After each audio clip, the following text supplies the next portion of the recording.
Malam ini kita akan kembali melanjutkan pembacaan ya dari Kisah Rasul ya, pasal 5, ya, ayat 33 sampai habis ya, sampai pasalnya habis yang 42 ayatnya.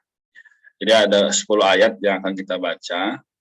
Jadi mungkin kita doa dulu, nanti aku sedikit review, baru kita mulai ya baca. Amin, mari kita satukan nanti kita berdoa. Tuhan Yesus, Tuhan kami sungguh bersyukur padamu atas kesempatan, kasih karunia, juga kesetiaan yang Dikau berikan secara cuma-cuma. Malam hari ini Tuhan kami yang hadir, biarlah Engkau terus merahmati, supaya kami boleh menjadi orang Kristen yang normal. Oh Tuhan, tiap-tiap hari ada pertumbuhan rohani yang mengarah pada Kristus. Tuhan juga dapatkan teman-teman kami yang belum bisa bergabung, maupun teman-teman yang sudah kami undang tapi belum bisa hadir. Sungguh Tuhan, kami perlu anugerah yang berasal daripada Tuhan untuk mengerti dari firman-Mu, apa yang kami baca, apa yang kami lihat. Oh Tuhan, biarlah melalui perjanjian lama dan perjanjian baru, oh sungguh ini bisa menjadi yang menuntun kami ke arah Kristus. Tuhan, terima kasih, kami berdoa, rahmatilah juga pembacaan Kisah Rasul kami ini, biarlah Dikau terus boleh bertambah dalam kami. Haleluya, terima kasih Tuhan, kami berdoa. Amin. Oke, sekali lagi kita mengucapkan selamat datang ya buat Rika, Rumiris, Axel ya, Evelyn, Lisa, Maria ya. Kita bersyukur pada Tuhan bahwa kasih-Nya tidak pernah habis pada kita ya.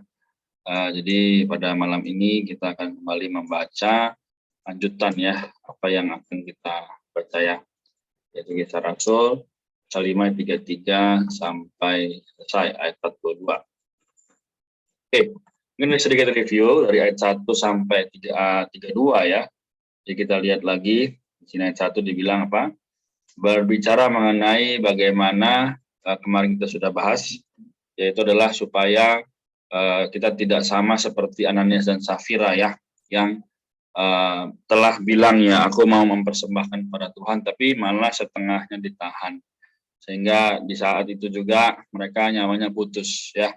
Kalau diartikan secara rohani, kita bisa saja menjadi orang yang putus kerohaniannya, yaitu tidak suka baca Alkitab, tidak bisa meluangkan waktu untuk berdoa, ya bahkan tidak ada perasaan untuk datang kepada teman yang membicarakan firman. Itu adalah satu hasil dari mana kita sudah menjadi orang Kristen, namun tidak ada yang bisa kita berikan pada Tuhan, maka itu akan terjadi.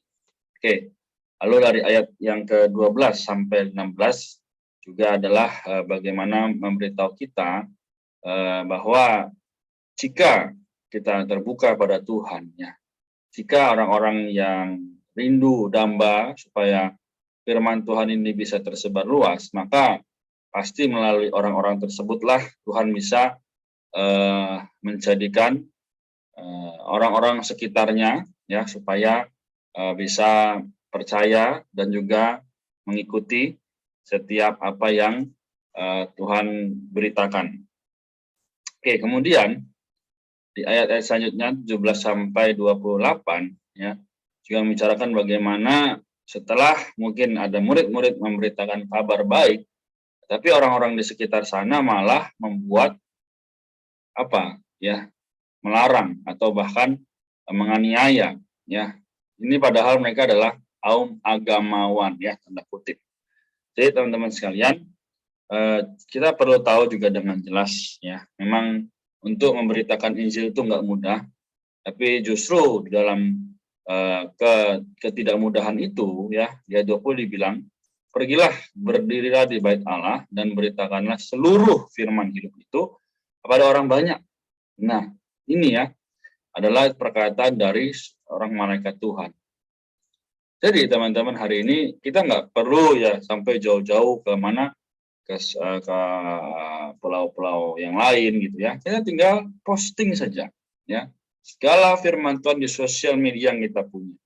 Kita kan pasti punya teman ya, yang dari Kalimantan, dari Jawa, dari Sulawesi, dari Sumatera. Kita pasti punya teman-teman dari sana. Ketika mereka melihat, mereka pasti bisa juga menjadi orang yang menikmati firman hidup itu. Ya enggak? Nah, kenapa?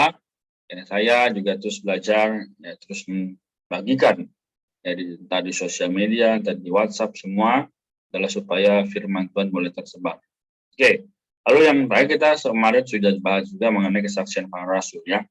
Jadi para rasul ini benar-benar adalah orang yang menyadari bahwa hidup mereka sudah menjadi milik Tuhan, ya. Nah, maka mereka apa? Terus ya, bahwa mereka taat kepada Allah, ya.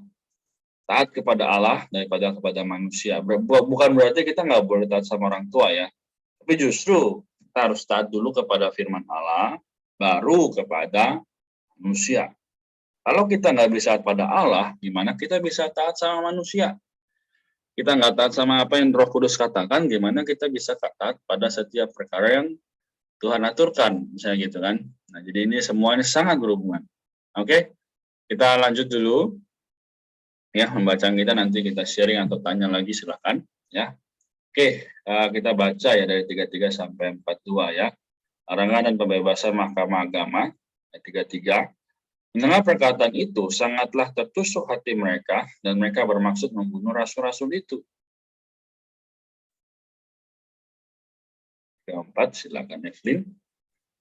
Ayat 34, tetapi seorang Farisi dalam mahkamah agama itu, yang bernama Gamaliel, seorang pengajar hukum Taurat yang sangat dihormati seluruh orang banyak, berdiri dan meminta supaya orang-orang itu disuruh keluar sebentar.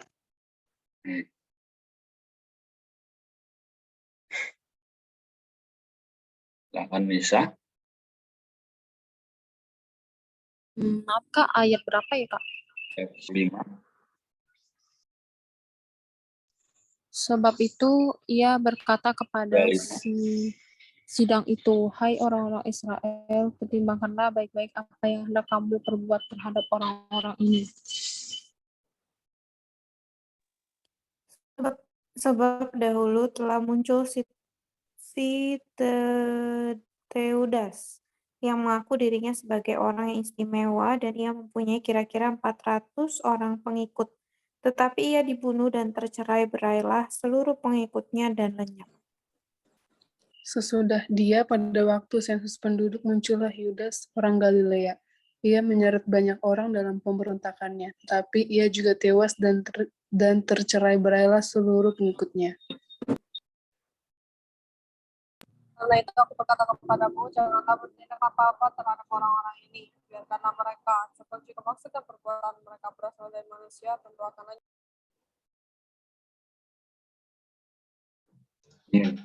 Tetapi kalau berasal dari Allah, kamu tidak akan dapat melenyapkan orang-orang ini.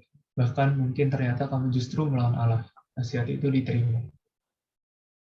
Ayat 40, mereka memanggil rasul-rasul itu, lalu mencambuk mereka dan melarang mereka mengajar dalam nama Yesus. Sesudah itu mereka dilepaskan. 41, rasul-rasul itu meninggalkan sidang mahkamah agama dan dengan sukacita, karena mereka telah dianggap layak menderita penghinaan karena nama Yesus. Setiap hari mereka mengajar di bait Allah dan di rumah-rumah dan memberitakan Injil tentang Yesus yang adalah Mesias. Baik, pembahasan kita sampai di sini ya. Cuman saya mau kasih satu highlight ya di ayat 41 tadi yang dibacakan oleh Evelyn ya. Rasul-rasul itu ya, dia meninggalkan sidang mahkamah ya dengan sukacita ya. Ini sungguh amat ajaib ya. Padahal mereka kan dianiaya, mereka diolok-olok ya. Tapi apa? Layak menderita penghinaan. Nah ini ya juga adalah satu dorongan bagi kita. Maukah kita menerima penghinaan daripada manusia, daripada lingkungan sekitar, dari dunia, karena kita telah mengikut Tuhan. Nah, tapi ini akhir ya. Nah, tadi saya balik ke awal lagi, 33. Bagaimana ya para mahkamah agama ini tertusuk hatinya. Ya. sangat tertusuk hati dan mereka bermaksud membunuh. Nah, kenapa? Padahal kan rasul-rasul nggak ada maksud untuk menyakiti hati daripada mahkamah agama ini. Ya, tapi mengapa kita bisa melihat? Nah, di sini ayat 34 ya. Orang Farisi adalah mahkamah agama itu yang bernama Gamaliel, seorang pengajar hukum Taurat. Yang sangat dihormati seorang banyak berdiri dan meminta supaya orang-orang itu disuruh keluar sebentar. Nah, di sini juga adalah kalau kita ingat ya, dia adalah nanti kita baca ya, dia adalah guru atau ada guru besar daripada Rasul Paulus. Ya. Nah, ayat 35, hai orang-orang Israel, pertimbanganlah baik-baik apa yang hendak kamu perbuat terhadap orang-orang ini. Kenapa dia bisa berkata pertimbanganlah baik-baik? Ya. Nah, di ayat 36 ini ada alasannya ya. Kenapa? Yang mempunyai kira-kira 400 orang pengikut, tapi ia dibunuh dan tercerai berailah seluruh pengikutnya dan lenyap. Ini adalah satu perkara juga, ya. Kita bisa lihat hari ini siapa yang kita ikuti, ya. Apakah sama seperti yang dikatakan di 36, Teudas, atau kita ikut Tuhan Yesus? Nah, teman-teman sekalian, di dalam kondisi hari ini begitu banyak doktrin, begitu banyak teologi yang muncul, menyebabkan sekarang kita sebagai manusia sulit untuk memilih mana yang harus saya ikuti. Tapi teman-teman sekalian, kita lihat lagi ya, di sini banyak sekali ya, tadi bukan banyak ya, ada dua, Teudas kemudian Yudas. Ya. Kita bisa lihat peringatan ini. Ya, Teudas, Yudas, mereka memang punya pengikut, ya, mereka memang punya namanya apa? Doktrin, pengajaran-pengajaran. Tapi kalau bukan berasal daripada Allah, maka apa? Akan terjerai-berai. Akan tidak ada hasilnya. Memang kelihatannya banyak, 400, 3.000 ya. Si pendeta A pengikutnya banyak ya, dan sebagainya. Tapi hari ini kalau di dalamnya tidak ada Kristus, maka semuanya itu sia-sia. Dan juga mungkin saya ingatkan, jadi teman-teman, saya hanya sebagai penyalur ya di sini Kak, saya Renat ya, tapi bukan berarti saya harus diikuti. Ya, memang kalau ada teladan yang baik boleh diteladani, tapi bukan berarti segala firman itu berasal daripada saya. Semuanya berasal dari Tuhan. Teman-teman juga bisa men-sharingkan firman. Nah, maka kita harus melihat dengan jelas bahwa Tuhan Yesus tidak pernah mendambakan supaya orang-orang itu punya pengikutnya sendiri. Ya, memang kita harus ikut bagaimana teladan Paulus, teladan Petrus, ya, teladan Yohanes. Tapi bukan kita ikuti mereka. Kita tetap ikut Tuhan. Amin ya, sampai sini. Nah, maka di ayat yang ke-39, kalau berasal dari Allah, kamu tidak akan dapat menyiapkan orang-orang ini. Bahkan mungkin ternyata kamu justru melawan Allah. Nah, di sini mata daripada mahkamah agama itu terbuka. Oh iya ya, ternyata selama ini kita salah menilai orang. Nah, maka jangan sampai kita terlambat terbuka matanya. Ya, kita ikut Tuhan, kita sungguh-sungguh, kita berdoa, kita mempersembahkan diri. Semua adalah untuk kemuliaan nama Tuhan. Bukan untuk kemuliaan nama si A, si B, enggak. Ya. Saya teman-teman sekalian, kalau tadi ikut Evas Bible Course, ya, begitu banyak orang-orang muda. Hari ini sangat mudah sekali terbawa oleh arus. Ya, oleh arus bagaimana investasi, bagaimana menjadi cepat banyak uang, dan sebagainya. Banyak pengikutnya. Tapi kalau ikut Tuhan kayaknya susah ya. Baca kitab 10-15 menit aja, aduh berat nih Kak, dan sebagainya. Teman-teman, ini artinya apa? Di dalam diri kita, atau setiap manusia pasti ada namanya daging. Nah, iblis bekerja di situ. Sama seperti iblis bekerja pada mata ahli-ahli Taurat, orang-orang Farisi, ya, agama-agama, yang membuat orang itu meragukan Tuhan. Bahkan tidak mengakui sampai mau menyalibkan. Ya, jadi teman-teman, mari sama-sama kita belajar. Yang nggak ada yang sudah lulus. Nggak ada yang bisa mengaku bahwa, oh aku lebih bagus, aku lebih bisa mengatur situasi. Tidak mungkin. Saya juga masih belajar. Kalau saya salah, ya saya juga mengakui kesalahan. Nah, teman-teman, jadi mungkin aku sampai di sini ya. Nanti kalau ada waktu lagi aku akan simpulkan. Teman-teman, ada yang mau tanya atau sharing dulu?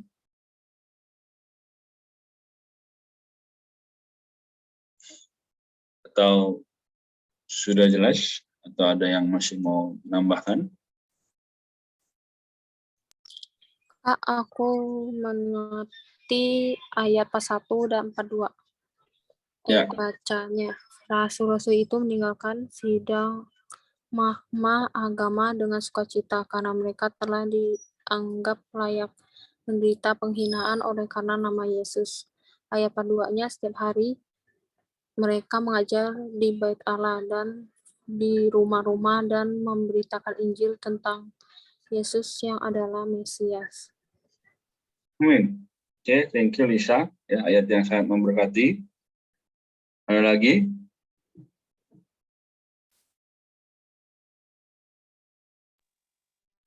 Aku juga menikmati ayat 39 ya. Dibilang, tetapi kalau berasal dari Allah, kamu tidak akan dapat melenyapkan orang-orang ini. Bahkan mungkin ternyata kamu justru melawan Allah. Ya, jadi ini kan nasihat ya ketika mereka mau menghakimi para rasul. Tetapi Gamaliel melihat bahwa kalau segala sesuatu berasal dari Allah, pasti semuanya tahan uji ya. Jadi di awal-awal juga kan ngomongin tentang Teudas sama Yudas ya. Jadi ajaran apapun yang bukan berasal dari Allah pasti tidak tahan uji, pasti akan hancur atau akan tercerai-berai. Tetapi kalau segala sesuatu berasal dari Allah, pasti Allah akan menyertai ya. Terus yang di bagian akhirnya ngeri juga sih. Maksudnya ketika seseorang itu menentang Allah, ya ketika seseorang itu tidak mengikuti ajaran yang Yesus ajarkan, justru mereka itu dianggap sebagai orang yang melawan Allah gitu. Jadi hari ini kita perlu betul-betul clear siapa yang kita ikuti, ajaran mana yang kita ikuti gitu. Jangan sampai kita mengikuti sesuatu yang sebenarnya melawan Allah gitu. Jadi ya semoga Tuhan yang menjadi hikmat kita, semakin baca firman, semakin tahu mana yang sesuai dengan Alkitab, mana yang tidak sesuai dengan Alkitab. Amin. Amin. Terima kasih. Ada lagi?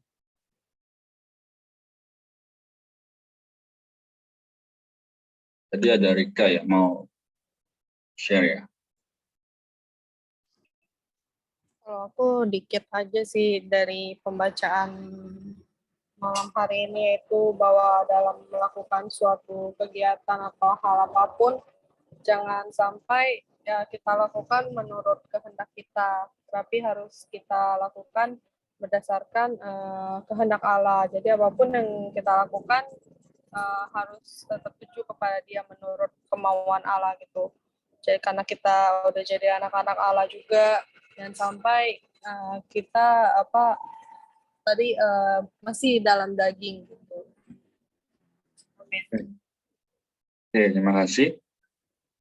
Si Tuhan. Masih ada lagi dari Rumiris, Evelyn atau Axel? Cukup?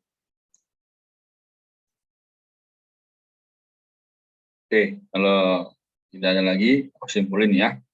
Jadi teman-teman sekalian, kita melihat dengan jelas tadi juga sudah banyak Maria, Rika, Lisa yang sudah share bagaimana seharusnya kita hidup. Nah, jadi sekali lagi Tuhan mendambakan apa? Supaya kita tidak berdasarkan kehendak sendiri, tidak berdasarkan doktrin atau kebenaran sendiri, tapi semuanya based on the Bible ya. Semuanya berdasarkan Alkitab yang adalah firman Allah itu sendiri. Baik ya. Jadi sekali lagi kita perlu mengambil sikap, yaitu bisa sukacita bila kita dihina. Berat ya. Sok Kristen ya, wah kita pasti sakit hati ya. Tapi ya rasul-rasul bisa sukacita. Kenapa? Karena dia tahu pahalanya itu di depan. Ayo teman-teman sekalian, malam ini ya kita sebagai orang Kristen memang nggak mudah. Ya Tuhan nggak pernah janji hidup kita pasti mudah. Tapi Dia janji Dia menyertai kita. Itu yang dia janjikan ya. Dia Immanuel, Allah menyertai kita. Nah, maka kita jangan lagi ya melihat investasi-investasi yang sekarang. Tapi harus menginvestkan hidup kita pada apa yang Tuhan mau berikan. Ya, jadi ini satu contoh juga setiap hari. Ya. Jadi banyak perkataan setiap hari dalam Kisah Rasul ya. Dari Kisah Rasul 2, tiap-tiap hari mereka berkumpul, tiap-tiap hari mereka memecahkan roti, tiap-tiap hari mereka berdoa. Inilah bagaimana landasan atau dasar kenapa banyak orang Kristen dulu mereka bisa kuat, mereka bisa tahan uji.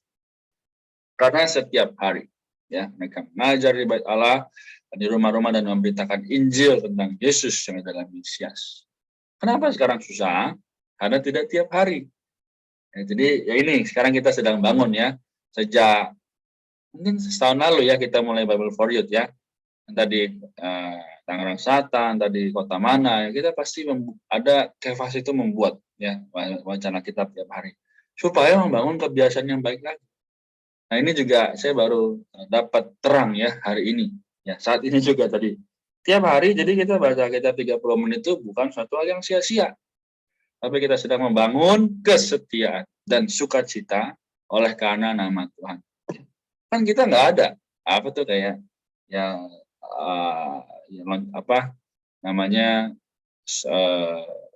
yang lain ya selain daripada Tuhan. Nah kita membawa nama Tuhan, kita dikuduskan, kita dibawa kepada Kristus, jadi tumbuhkan kepada Kristus. Ya moga ya sampai Tuhan datang kembali kita boleh setia ya demikian. Ya, jadi mari kita doakan juga teman-teman kita yang lain ya supaya mereka juga tidak namanya terbuai ya oleh ya kenikmatan dunia ya juga oleh kesibukan sehingga sulit untuk menjamah Allah. Oke, jadi demikian ya kita sampai di sini. Kalau tidak ada lagi kita tutup ya. Apakah ada yang bersukarela untuk mendoakan kita semua?